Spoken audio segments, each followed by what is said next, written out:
Take your Wireform marked R for right and place the large washer over the axle. Insert the axle into the hole in front of the wagon. Next, you're going to place a small metal washer over the axle and place the cap nut on top of the axle. Hit it firmly with a hammer.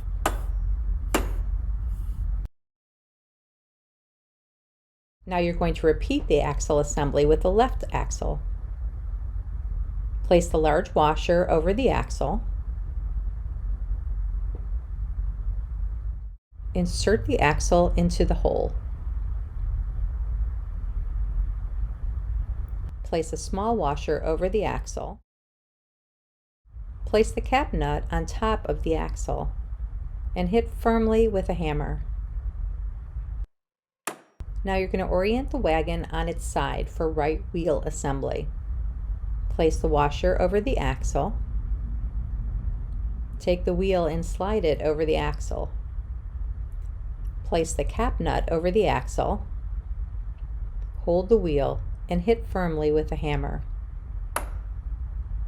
Now you're going to repeat that same process on the other side of the wagon. For left wheel assembly, you're going to place the washer over the left axle, slide the wheel over the axle,